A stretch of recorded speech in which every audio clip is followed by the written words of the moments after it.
Oh my god, I'm freaking out because I am already in the mid of the year. Who would have thought it only takes 6 months to get into the middle of 2023?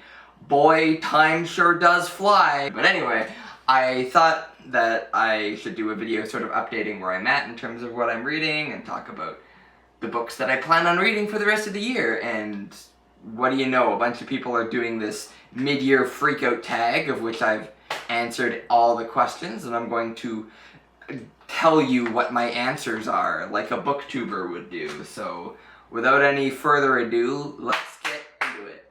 So right off the bat, the first question is what my favorite read of the year is so far, and that easily goes to The Hunchback of Notre Dame by Victor Hugo. This is obviously a huge classic, and it's one that I'd been meaning to read ever since high school. So here I am 12 years later, and obviously I'm really happy that I read it. This is a super tight story, very well crafted.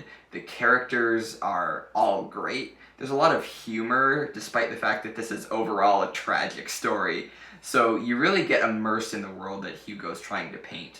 I also love a lot of the political commentary, like he was using the Middle Ages to commentate on his own time of like revolution and the restoration of the French monarchy and other stuff like that. Once it gets going, and it takes a little bit to get going, then it just doesn't let you go. Like, this is a highly recommended novel. I've really enjoyed it. Next up, we have the best sequel I've read all year, and I don't really go for sequels or franchises, so the only book I read that really counts is the third volume of this massive biography on Martin Luther King and the Civil Rights Movement. This one is called At Canaan's Edge by Taylor Branch. Now, this covers the last 3 years of Martin Luther King's life, where he was really alienating himself from not just the political mainstream, but also leftist activists who called him like an accommodationist or an Uncle Tom. This is where he was really fighting for things like peace in Vietnam, or post-colonialism, or dealing with economic disparities and unfair housing and things like that. So he's really trying to tackle the aspects of systemic oppression that we don't really see as explicitly as like segregated restaurants or what have you. It's a really good way of rounding out who King was beyond his I Have a Dream speech. And since it's the only sequel I read, it kind of wins by default. The next question doesn't really apply to me. It's which new release have I not read yet that I want to? And unfortunately, I don't read new releases like ever. The newest thing I read all year was this issue of Jacobin magazine called After Bernie. Came out in 2020, but yeah, most of the books I read this year weren't even from this century, let alone from 2023. The next question asks what my most anticipated release is for the next half of the year. And normally I wouldn't have an answer for this either, but it just so happens that Bill Watterson is releasing the first thing he's done in decades. It's called The Mysteries, and it's coming out in October. It's about this king that has to send out all these knights to discover why his kingdom has been set upon by all these curses and plagues. And years later, one knight comes back all bedraggled to tell his story. So it's a picture storybook, and if you don't know, Bill Watterson is the cartoonist behind Calvin and Hobbes, which is the best comic strip that's ever been made. I challenge you to find me one better. So I love his art, I love his writing, and the artworks that have been shown as like teasers for this look absolutely breathtaking, so I'm seriously looking forward to reading this when it comes out. Next is my biggest disappointment of the year so far, and if I'd been asked this last year, I would have had all these examples to give, but 2023 I've been pretty lucky with the books I've chosen. My biggest disappointment, though, would have to be It's a Good Life If You Don't Weaken by Seth. I keep forgetting the title. Anyway, it's a graphic novel about a cartoonist who discovers this really obscure artist from the 50s, and he sets out to find out as much as he can about him. I thought this would be right up my alley, but the problem is that the author protagonist is so smug and pretentious, he thinks he's better than everyone else, and there is like this thin veneer of self-reflection by the end, but it comes off as really shallow in that regard. Like, I really think that he's a bit too self-absorbed to really flesh out the idea and the story that he's trying to tell. But I love his art. Like, the comic art style is excellent. I just think it could have been a lot better in the execution. The next question is, which book surprised me the most? And I'm not exactly sure what's meant by that, because I don't go into books expecting them to be bad, so I can be surprised when they're good. So I guess I'll just mention a book where I learned some surprising stuff, and that book would be The Nazca Lines, New Perspectives on Their Origin and Meaning, by Johann Reinhard. This is an anthropological study from the 80s about the Nazca Lines and the desert-dwelling people that made them. This was a really interesting book. I learned a lot about the Nazca people and their beliefs and like how they lived and how they live today. It was really cool, and I love reading stuff like this. The next question asks, which author is my new favorite discovery this year? And I'm tempted to say Victor Hugo, but as weird as it sounds, I'm not really tempted to read like Les Miserables by him anytime soon. So an author who I am tempted to read more of is Jack Miles, who wrote God, a Biography. I read and reviewed that earlier this year. It's basically this subversive literary breakdown of God as a character. And Jack Miles wrote follow-up books that depict like the life of Christ and God as he's depicted in the Quran. And I'm definitely interested in reading those soon. The next question is, which character have I developed a crush on this year? And call me crazy, but I don't fall in love with words on a page. If I get to that point, I need help. I may be lonely, but I'm not that lonely. The next question is kind of similar to the last one, except it's phrased a little bit better. It is, who is my favorite character from this year? And that easily goes to Esmeralda from The Hunchback of Notre Dame. So she's had this really rough life, but she knows how to defend herself, she doesn't take shit from anybody, and she knows how to stick up for her principles. At the same time, though, she's not one-dimensional by any means. She's a 16-year-old girl, and she acts like it, you know? She's naive, she's a little bit vain, and sometimes the same upbringing that has made her so strong in some ways has made her very vulnerable in other ways. You know, she's ready to fall for the first person that shows her any respect or makes her feel safe, and because of the way she's written, you understand why that is. Like, it's not just some sexist trope or whatever. Like, it works really well with her character, which makes her all the more tragic and all the more compelling to read about. It's time to get out your hankies and your onions, because this next question is, which book made me cry? And there were actually a few this year, but the one I want to highlight is Full Metal Alchemist by Hiromu Arakawa. The thing that got me the most was just the bond between the two brothers. Like, they overestimated their abilities with alchemy, and they ended up mutilating each other, and now they have to deal with the consequences of their own hubris while seeking sort of a cure for their situation. The bond between these two brothers is just so emotional, especially when they have all these resentments to each other, or like all this lingering guilt that they have to deal with. There's all this trauma, and their personal trauma is mirrored in the national trauma of the world that Full Metal Alchemist is set in. Because as the story unfolds, you find out that their society is built on like genocide and oppression, just like ours is. The way that that manifests itself throughout the series is really emotional as well. I'd love to talk about this more. I may do a full review on it, because I think Full Metal Alchemist absolutely deserves a spotlight. And now it's time for a book that made me happy. The sun'll come out tomorrow. Or should I say, the moon will come out. Because this is the moon landing edition of National Geographic from 1969. A little piece of history. And, you know, I loved space ever since I was a kid. And since the moon landing anniversary is coming up, I thought it was time to dig this out and finally read it. There's exclusive interviews with the 3 astronauts who first went to the moon. There's a lot of information about the processes involved in getting there and what they were actually doing there in the first place. And there's also a lot of really fun speculation about where 1960s America thought that we'd be in a few years. It's just like oh yeah, we're gonna be on Mars by the 80s, we're gonna have some moon bases, that's gonna be great. I just love reading stuff like this. I love learning about space. Yeah, it's pretty cool to even have this, and I kind of am hoping to do a video on it by the actual anniversary, so you have that to look forward to if you want to hear more.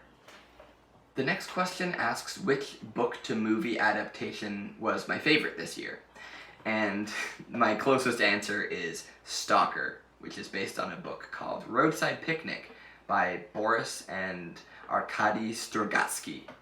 This movie came out in 1979, I've seen it before, and I haven't read the book it's based on, but this is as close an answer as we're gonna get. So the story is about a dystopian future where something mysterious falls from the sky and everyone in the vicinity disappears. So the government sets up this armed perimeter all around it, nobody can get in or out, and so these people called stalkers are paid to sneak people inside because it's believed that if you make it to the center of the zone, that you'll have your deepest desires fulfilled. Now, Andrei Tarkovsky is known for taking a lot of liberties with the movies he adapts from books, but in my opinion, that's fine. Like, it's a work of art that needs to stand on its own, rather than being a carbon copy of something that already exists. Now, this movie is super enigmatic. It's very slow-paced, so it's definitely not going to be up everyone's alley. But when I rewatched this just recently, I was really into it again, and it made me extremely interested on seeking out the book and picking that up as well.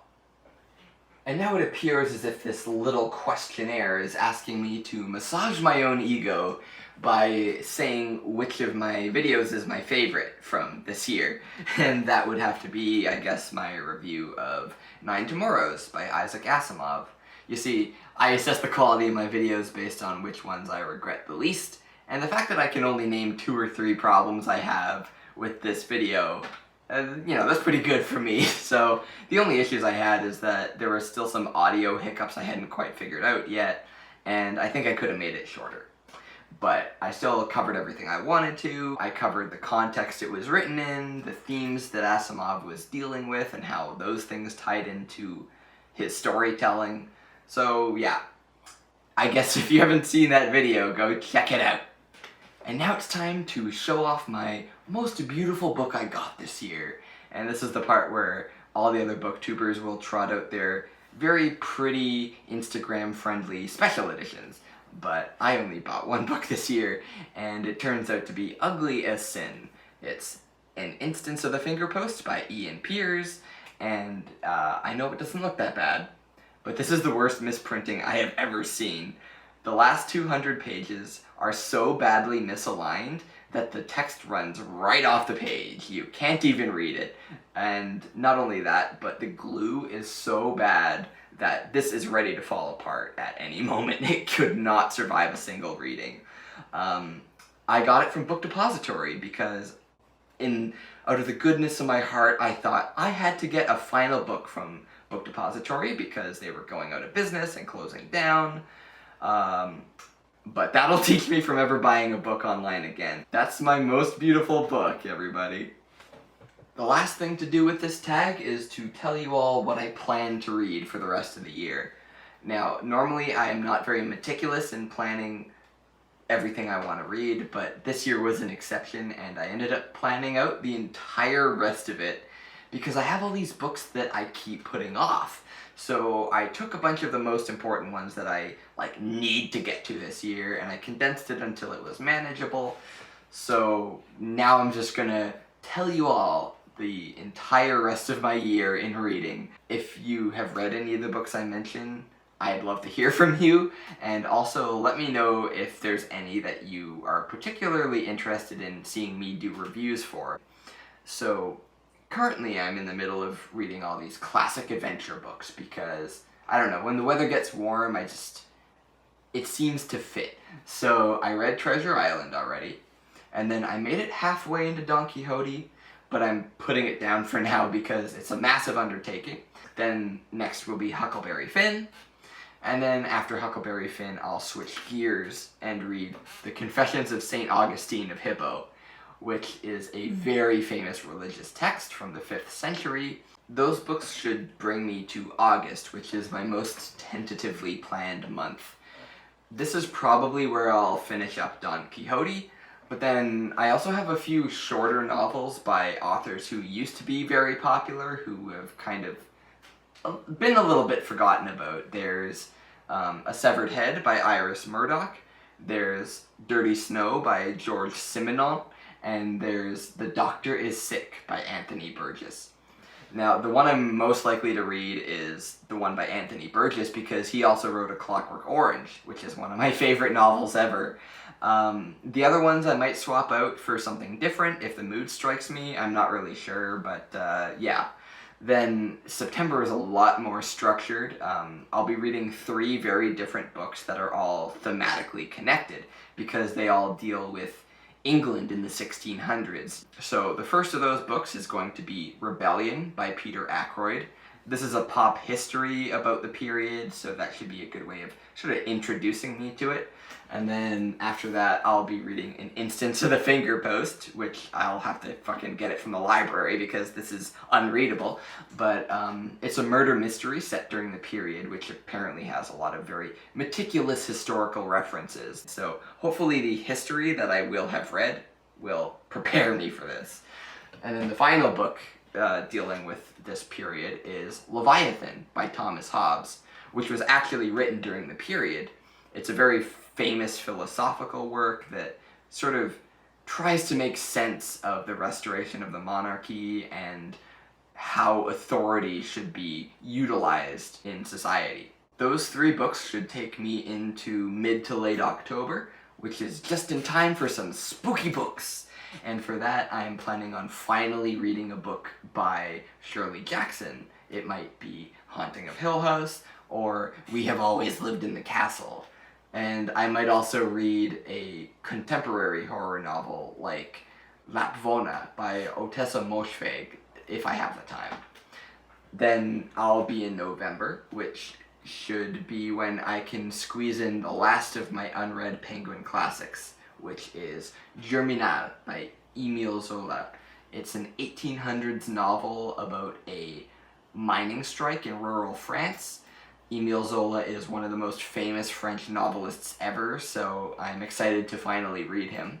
And to sort of continue along that vein, I also plan on reading Candide by Voltaire, which is another very famous French novel.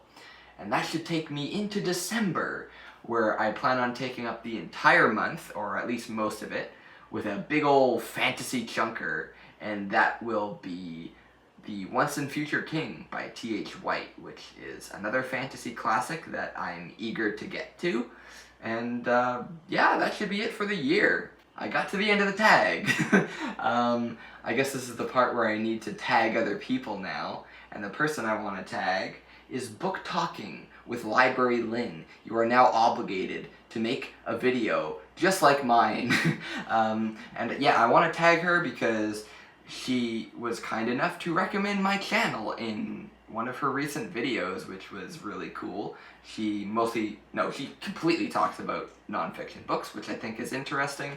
They're books that I don't see covered on BookTube, which is what we need more of, quite frankly. And if you're not Book Talking with Library Lynn, you should also consider yourself tagged if you've seen this video. It's too late. You can't turn back. You have to do it.